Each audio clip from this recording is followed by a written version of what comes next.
एक बार भगवान बुद्ध के दो शिष्य उनसे मिलने जा रहे थे। पूरे दिन का सफ़र था। चलते चलते रास्ते में एक नदी पड़ी। उन्होंने देखा कि उस नदी में एक स्त्री डूब रही है। बौद्ध भिक्षुओं के लिए स्त्री का स्पर्श वर्जित माना जाता है। ऐसी दशा में क्या हो? उन दोनों भिक्षुओं में से एक ने कहा, हमें धर्म की मर्यादा का पालन करना चाहिए। स्त्री डूब रही है तो डूबे, हमें क्या। लेकिन दूसरा भिक्षु अत्यंत दयावान था। उसने कहा, हमारे रहते कोई इस तरह मरे, यह तो मैं सहन नहीं कर सकता। इतना कहकर वह पानी में कूद पड़ा और डूबती स्त्री को पकड़ लिया। कुछ समय पश्चात कंधे का सहारा लेकर किनारे पर ले आया। दूसरे भिक्षु ने उसकी बड़ी भर्त्सना की। रास्ते भर वह कहता रहा कि मैं जाकर तथागत से कहूँगा कि आज तुमने मर्यादा का उल्लंघन करके कितना बड़ा पाप किया है। दोनों बुद्ध के सामने पहुँचे तो दूसरे भिक्षु ने एक सांस में सारी बात कह सुनाई। भंते, मैंने इसको बहुत रोका पर यह माना ही नहीं। बड़ा भयंकर पाप किया है इसने। बुद्ध ने उसकी बात बड़े ध्यान से सुनी। फिर पूछा, इस भिक्षु द्वारा उस स्त्री को कंधे पर बाहर लाने में कितना समय लगा होगा? कम से कम 15 मिनट तो लग ही गए होंगे। अच्छा, बुद्ध ने पूछा, इस घटना के बाद यहाँ आने में तुम लोगों को कितना समय लगा? भिक्षु ने हिसाब लगाकर उत्तर दिया, यही कोई 6 घंटे। बुद्ध ने कहा, भले आदमी, इस बेचारे ने तो स्त्री को 15 मिनट ही अपने कंधे पर रखा, लेकिन तू तो उसे 6 घंटे से अपने मन में बिठाए रखा हुआ है। बोल, दोनों में बड़ा पापी कौन है? बेचारा भिक्षु निरुत्तर हो गया। वह समझ गया कि मन की बड़ी महिमा है। दूसरी कहानी है दान का महत्व। भगवान बुद्ध अपने शिष्यों को दान का महत्व समझाते हुए बोले, दान के साथ मन का होना भी आवश्यक है। कहते हुए बुद्ध ने एक कथा सुनाई। किसी नगर में गंगा के किनारे बैठकर एक भिखारी भीख मांगा करता था। उसके हाथ में एक कटोरा रहता था।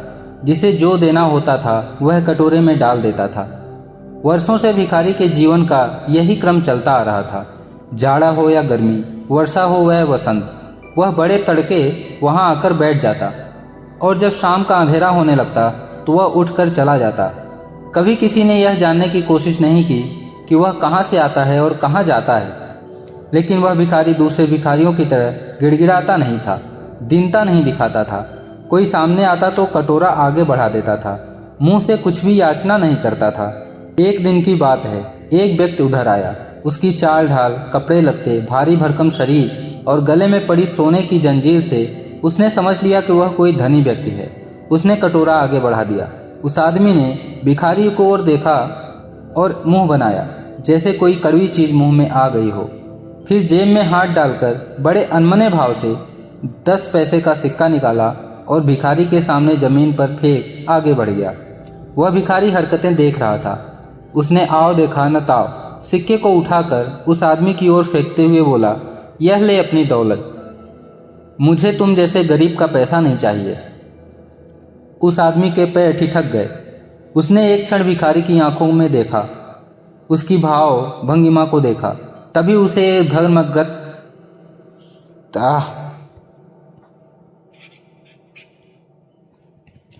उस आदमी के पैर ठिठक गए। उसने एक क्षण भिखारी की आंखों को देखा, उसकी भाव भंगिमा को देखा। तभी उसे एक धर्म ग्रंथ में पढ़ी बात याद आ गई, जिस दान के साथ दानदाता अपने दिल को नहीं देता वह दान व्यर्थ होता है। जिसके पास दिल नहीं है वह करोड़ों की संपत्ति होते हुए भी सबसे गरीब है। तीसरी कहानी है जहाँ चाह वहाँ सुख नहीं। एक बार भगवान बुद्ध अपना चातुर्मास पाटलिपुत्र में व्यतीत कर रहे थे। उनका उपदेश सुनने के लिए बहुत से लोग आते थे। एक दिन की बात है, प्रवचन के समय उनके शिष्य आनंद ने पूछा, भंते, आपके सामने हजारों लोग बैठे हैं, बताइए इनमें से सबसे सुखी कौन है? बुद्ध ने कहा, वह देखो, सबसे पीछे दुबला सा फटे हाल जो आदमी बैठा है वह सबसे अधिक सुखी है। यह सुनकर आनंद की समस्या का समाधान नहीं हुआ। उसने कहा, यह कैसे हो सकता है?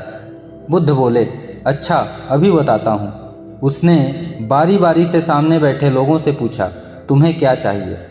किसी ने धन मांगा, किसी ने संतान, किसी ने बीमारी से मुक्ति, किसी ने अपने दुश्मन पर विजय मांगी, किसी ने मुकदमे से जीत की प्रार्थना की। एक भी व्यक्ति ऐसा नहीं निकला जिसने कुछ न मांगा हो। अंत में उस फटेहाल आदमी की बारी आई। बुद्ध ने पूछा, कहो भाई, तुम्हें क्या चाहिए?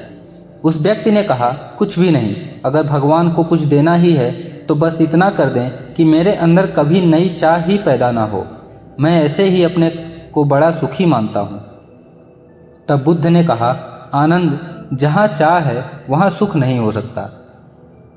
अगली कहानी है धीरज और शांति का महत्व।